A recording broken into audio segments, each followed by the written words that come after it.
เข้าไปท้ายนิดนึงได้ปะได้เข้าใจอะไรยังสดบ่นึกว่าแต่งงานแล้วเมื่อกี้บอลังก็ไปลิ้นแถวแคมป์คลองมาตอนนี้ก็ขึ้นมาฮอดตลาดมืดเดี๋ยวจะพายางเที่ยวชมตลาดมืดว่าข้าเจ้าจะค่ายยังแดเนาะไปเที่ยวไปชมน้ำกันเลยมื้อนี้มีคนมาลิ้นมาเที่ยวไล่เนาะ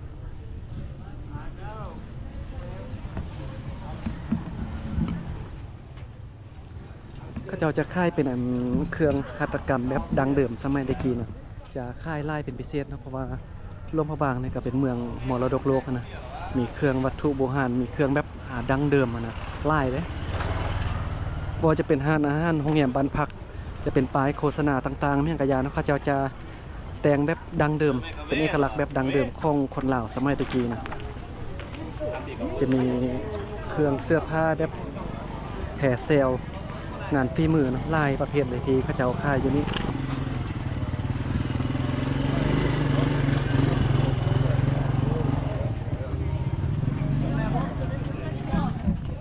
ตอนนี้เป็นเวลา6 โมงอย่างนะข้าเจ้า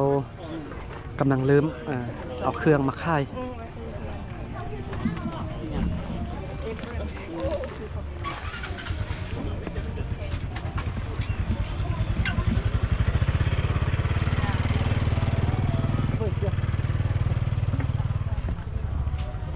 เวลาประมาณ6 โมงนี้จะมีนักท่องเที่ยวมาเล่นมาเที่ยวไล่เนาะเป็นเวลานี้อีกอย่างแม่ค้าเขาเจ้าก็เริ่มจะเปิดร้านเวลา6 โมงนี้เนาะจะค่อนข้างที่จะวุ่นๆในหนึ่งช่วงนี้นะ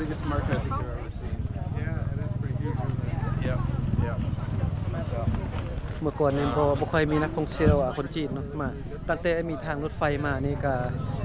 เห็นนักท่องเที่ยวคนจีนเนาะมาเที่ยวลิ้นหลวงพระบางหรือว่าบางเวียงหรือว่าอยู่เวียงจันทน์ได้มีเห็นคนจีนมาเที่ยวมาเล่นง่ายเลยจากเมื่อก่อนเห็นแต่คนฝรั่งกับคนไทยเนาะแต่ว่าปัจจุบันนี้เส้นทางรถไฟแล้วเลยมีนักท่องเที่ยวชาวจีนมาเล่นง่าย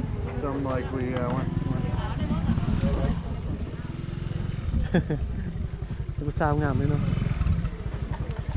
ได้ยินแต่เขาจะว่าสาวร่วมพระบางมีแต่ผู้งามเนาะโอ้เดี๋ยวพามาเบิ่งเงินเห็นบ่งานหัตถกรรมงานฝีมือของคนลาวอันนี้มักกะโตนะ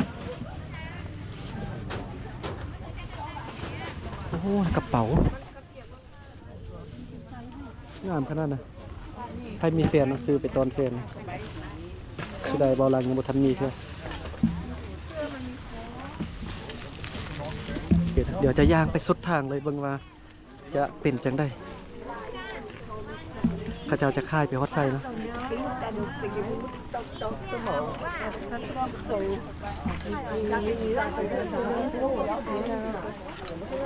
เส้นทางจนว่าอัดเลยเนาะจนว่าได้เบียดได้ย่างไป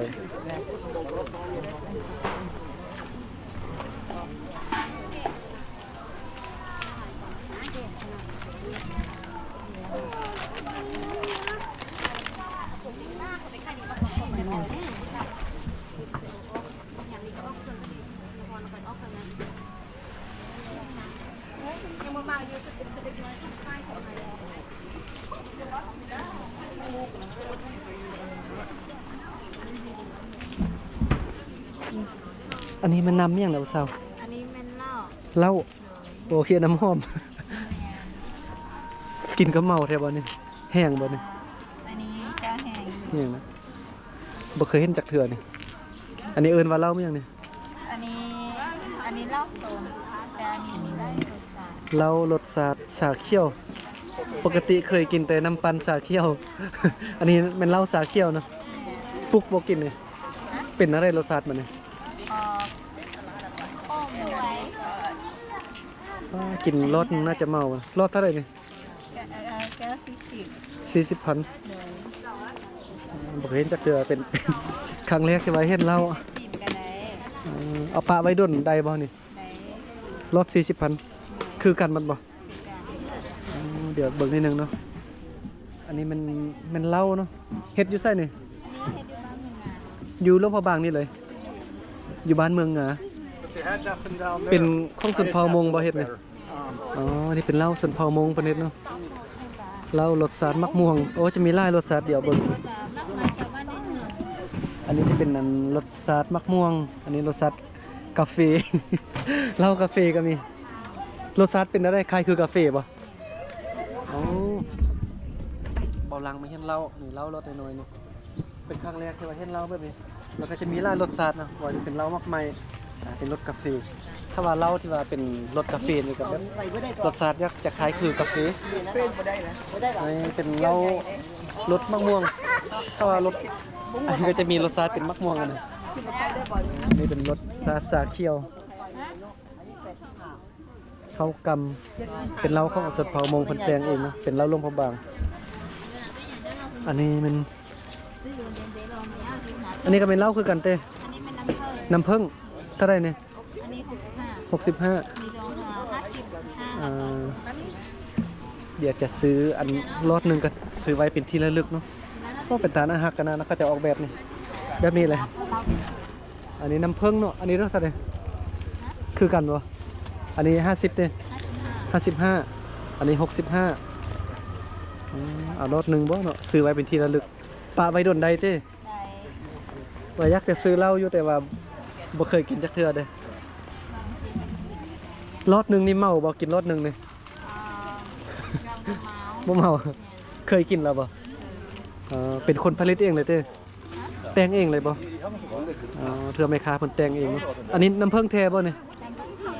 แต่ก็เทเลย น้ำผึ้งแท้ๆเลยเนาะเดี๋ยวเบิ่งมีหลายอันเนาะแต่ว่าเพิ่นออกแบบอันกระปุกใส่นี่น่ารักขนาดอยากได้กระปุกนี่ไปไว้เป็นที่ระลึกนะ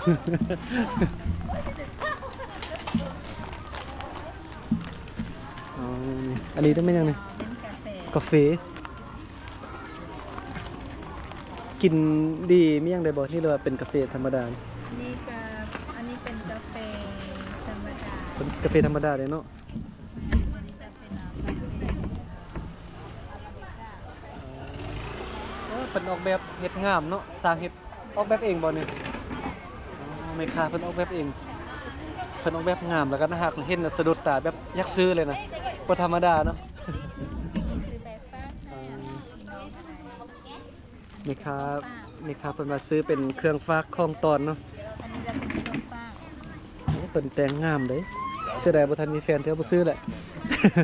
เมื่อได้มีแฟนค่อยกลับมาซื้อ แต่ว่าจะนี่กันเด้อนี่เห็นกระปุกอันน้ำผึ้งเพิ่นออกแบบนะฮะขนาดนะเบาลังเห็นนี่ก็ต้องซื้อบ่ซื้อบ่ได้นะซื้อไปเป็นที่ระลึกว่าอะไรมาเที่ยวโลกเขาบังแล้วลดได้บ่ตอนนี้ อันนี้เขาประมาณเดือนละค่ะ ลดบ่ได้มีค่าว่ารถบ่ได้ก็แสดงว่ามีค่าเพิ่นอันแต่งงานแล้วแม่นบ่เอ้ายังโสดบ่ อยู่อย่างเหียนอยู่ อ๋อนึกว่าแต่งงานแล้วอันถามได้บ่อายุจักปีแล้วตอนนี้18 ปีอ๋อนี่เป็นสาวน้อยจ้ะเนาะเมื่อกี้นึกว่าอันแต่งงานแล้วมาค่ายเครื่องบ่แม่นเนาะเรียนจบม .7 แล้วเต้ เหียน7 ปีนี้ เรียนม .7 ปีนี้ซื้อหยังผู้สาวฮะ ซื้อหนีสุนีอยู่บ้านได้ อยู่บ้านนาสักขาย เป็นคนโลกพระบางเนาะเป็นชนเผ่ามงเนาะแม่นบ่อ๋ออ๋อ มาเดซอย อุดมไสนั่นแหละห้ามาฮอดเมื่อวานนี่เบิ่งไอ้คือชนเผ่ามงบ่คือบ่ แก้ไข ไปใช้แพก็ว่าเบาลังคือชนเผ่ามงแต่ว่าเป็นชนเผ่าละลุ่มหน้าตาคือเนาะคันเฮ็ดคันผมยาวเห็นคือ แต่แต่ผมสั้นกันเนาะ ด้านกระสี ซื้ออันน้องซื้อซุนีเนาะแม่นบ่น้องสาวซุนีชนเผ่ามงสาวหลวงพระบางอายุ18ปีเพิ่นยังโสดอยู่ว่าซั่นจักโสดแท้โสดเล่นก็บ่ฮู้เนาะแต่ว่าจังได๋ก็ซื้ออันนี้ก่อนเอารอดหนึงเป็นกระปุกมันงามนะซื้อไปไว้เป็นที่ระลึกนะมาค่ายอยู่นี่ทุกมือบ่อ๋อเดี๋ยวจะจ่ายเงินก่อนนะตอนนี้ก็ซื้อเป็นที่เรียบร้อยแล้วนำเครื่องลงพระบาง ครับใจแล้วถ่ายคลิปนั้นเลยคือนะโอ้บ่คิดเลยเห็นน้องสาวเพิ่นนึกว่าน้องสาวเพิ่นสร้างครอบครัวแล้วที่จริงบ่แม่นนะน้องสาวเพิ่น5ก็ได้อายุ18ปีนี้ยังเข้าโรงเรียนอยู่บ่ลังซื้อน้ำผึ้งกระปุกมันน่ารักดีนะก็เลยซื้อไว้นะเป็นของที่ระลึกจากหลวงพระบาง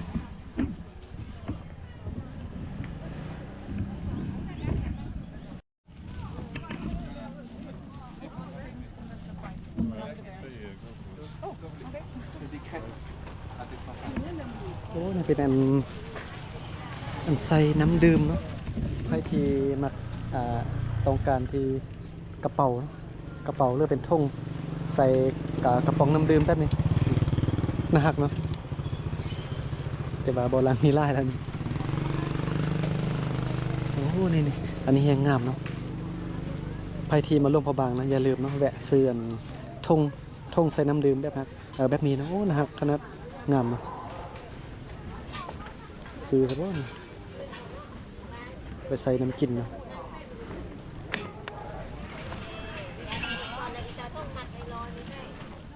เดี๋ยวยางไป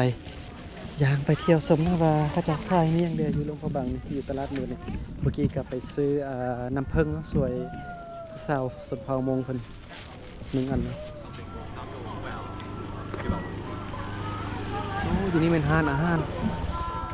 รแบบดังเดิมนะเขาจะออกแบบนะส่วนใหญ่จะมี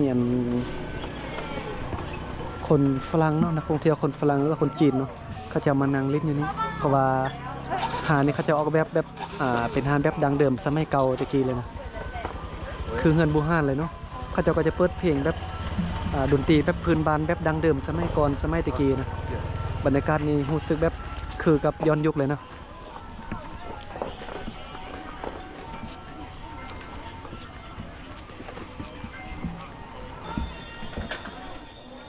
สบายดีเศร้าเข้าไปท้ายนิดนึงได้ปะได้เข้าใจอะไรได้ทำอนุญาตจากพนักงานปะเนาะเขาจะเฮ็ดให้นี่ราคาเส้น3บ่นี่100 กิโลอันนี้มันเล่าให้บ่นี่บ่เป็นสาเป็นสาโอ้นึกว่ามันเล่าให้บ่แม่นเนาะเลยก็เป็นให้บักใหญ่เป็นสาเนาะเป็นให้ใส่สาคิดว่าเป็นเล่าให้บ่แม่น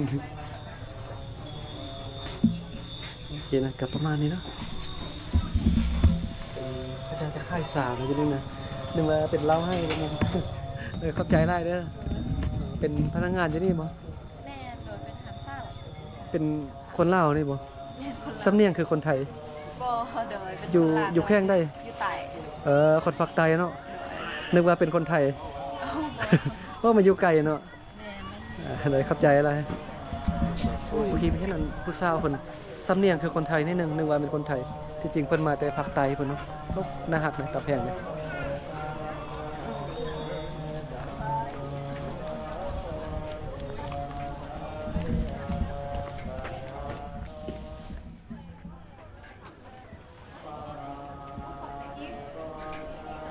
คนมาเล่นมาเที่ยวไล่เนาะอยู่ร่วงพระบางนี่บอกว่าจะเป็นห้างอาหารหรือว่าห้างค่ายเครื่องโรงแรมบ้านพักหรือว่าไม่ย่างกะยาเนาะหรือว่าเป็นป้ายโฆษณาแบบนี้นะเขาจะออกแบบตกแต่งแบบคล้ายคือแบบสมัยแบบดังเดิมตะกี้โดยเฉพาะเป็นห้างอาหารที่ผ่านมาเมื่อกี้นะเขาจะออกแบบนี้คล้ายคือแบบเฮือนบุหานแล้วก็จะเปิดดนตรีแบบดังเดิมเวลาเข้าไปในห้างนี่คล้ายคือกับเขาได้ย้อนยุคไปสมัยตะกี้สมัยก่อนสมัยดังเดิมเพราะว่าหลวงพระบางก็เป็นเมืองมรดกโลกนะเขาจะแต่งเฮือนทุกอย่างนี่คล้ายคือแบบดังเดิมมาเลย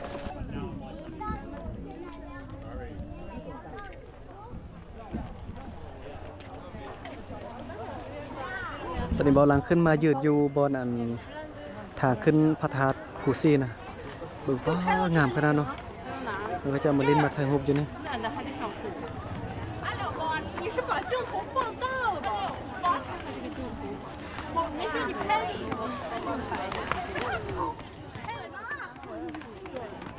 มีคนมาเล่นมาเที่ยวบักไล่เลย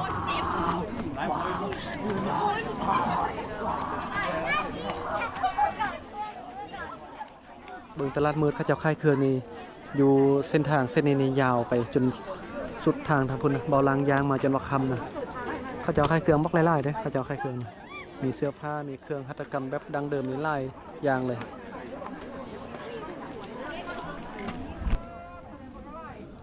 เครื่องเก่าแก่โบราณเนาะเรียนเงินอาภิกเท่าอันนี้ค่ายแพงป่ะตัวนี้อันเตาลีดเนี่ยนะอันเท่าไหร่4 ล้านคือว่า4 ล้านกีบเนี่ยนะตัวนี้ได้ ทองขัน ยัง ตั้งใส่ซ้ำละ ยังดีบ่ โอ้เมื่อกระเซาพร้อมเลย เออเพื่อพร้อมใช้งานเนาะอยู่นี่4ล้านหายากแล้วเนาะ ตั้งใส่ซ้ำละบุมีแล้วไปสอกอยู่นี่ ค่อยก็ไปซอกอยู่ด้วยแต่รถก็บ่เห็น บุมีแล้วอันนี้ไปเก็บไปตั้งปี95 สมัยตะกี้ป่ะเนาะ มันก็ค่ายไปทั้ง4อัน โอ้จับบ่กล้าจับยามมันตกนี่นะ เลือกกระลิดหัวบ่ 4ล้านกีบเนาะเครื่องเตารีด สบายดี แบบดังเดิมสมัยตะกี้ว้าหายากเนาะเอาถ่านไฟใส่เนาะถ่านไฟใส่แล้วก็รีดเลยนี่ยานรูดมือได้จับคอยจับเลย ตายเลยมึง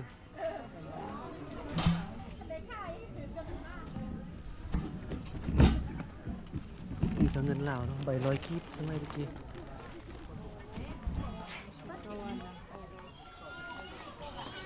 จอมเตะ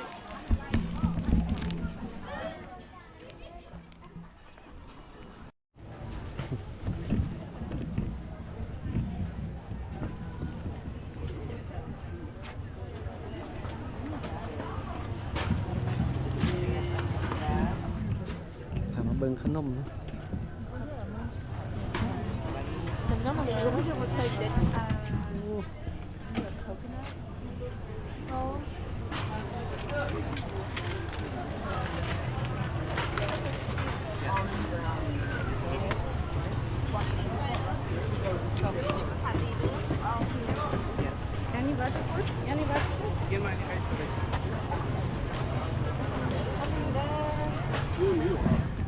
โอ้วันนี้จะเป็นอันบอลค่ายเครื่องนะเป็นฮันค่ายเครื่องทีละนึกเนาะเครื่องหัตถกรรมเดี๋ยวไปเบิ่งนิดนึงว่าเขาจะค่ายนึงเลยนะเป็นงานฝีมือบ่ว่าจะเป็นแอปเข้าแบบนี้นะ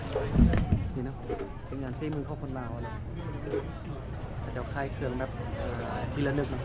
เวลามาเล่นกับซื้อไปตอนพี่น้องแบบนี้นะ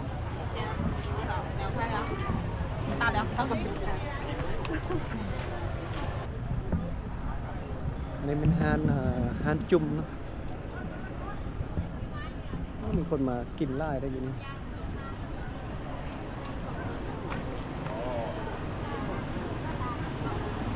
ทางโซนนี้มันก็จะค่ายปีงเนาะทางแถวด้านนี้นะมีค่ายปีงค่ายน้ำปันมากมายมีรถตุกๆเนาะรถจัมโบ้ไพ่ที่มักไทยฮุบเนาะบอลังแนะนำมาบนนี้ซึ่งว่าบนนี้ก็อยู่บริไก่จากตลาดมืดนะนี่ทางด้านหน้านี่ก็เป็นวงเวียนตลาดมืดนะมาไทยฮุบมาเซ็กอินอยู่นี่ได้เด้อนี่มีตังนังของเมื่อกี้บอลังเราจะเอาเข้าได้ว่าบอลังมีเงิน20,000กีบ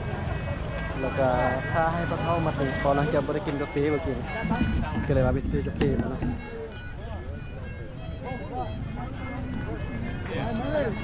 ตอนนี้บอลังก็มีเงิน5,000กีบบอลังเดินทางบอลังจะมีเงินบอลังก็ต้องประหยัดนะเดี๋ยวจะให้พอเท่า20,000แต่ว่าให้20,000บอลังบริกินกาแฟแล้วตอนนี้แล้วพอเท่า5,000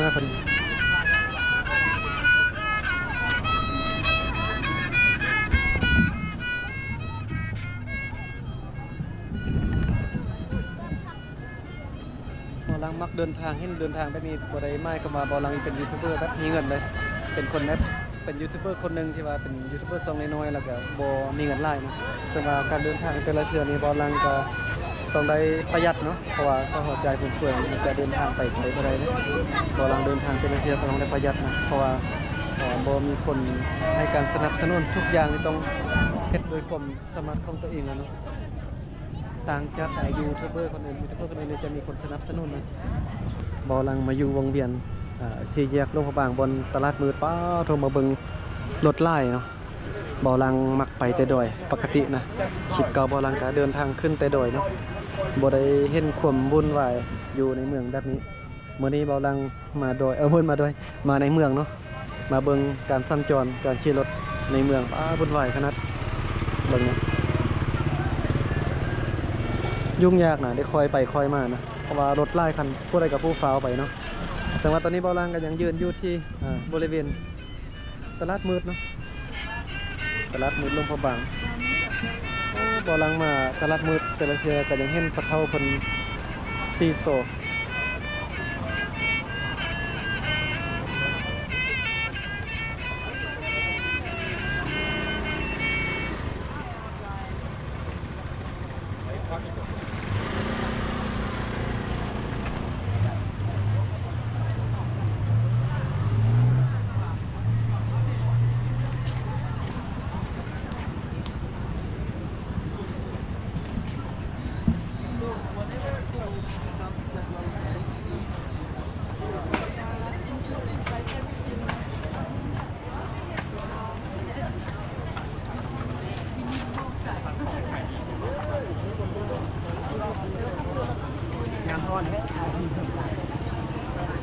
ยวจะพามาเบิ่งทางด้านนี้เนาะเพราะว่าจะมีร้านอาหารนะเฮาซื้อปิ้งหรือว่าซินจุ่มแบบนี้เฮาซื้อแล้วก็ไปเลือกนั่งเยตุตามใจนะอยากนั่งใส่ก็ได้เลยเนาะ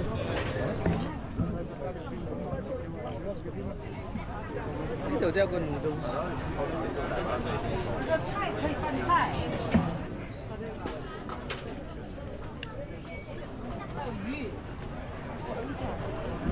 เดี๋ยวไปเบิ่งว่าอาหารเขาเจ้า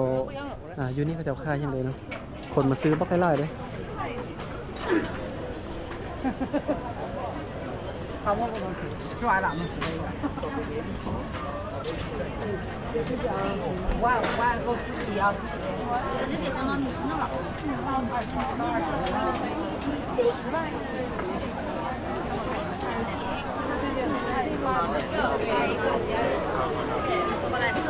โอ้คนเต็มเลยมาซื้อเครื่องนี่ได้เลียนคิวได้ญาติกันซื้อเนาะเขาเจ้าขายเครื่องอยู่นี่ได้ขายดีอะ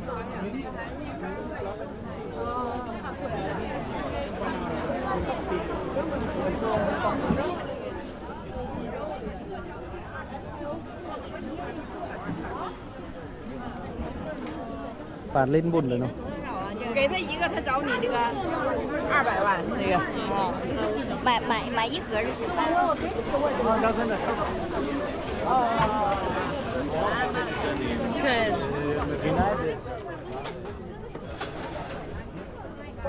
ซื้อของกินในระยะกันซื้อนะเพราะว่ามีคนไล่มีแขกไล่นะ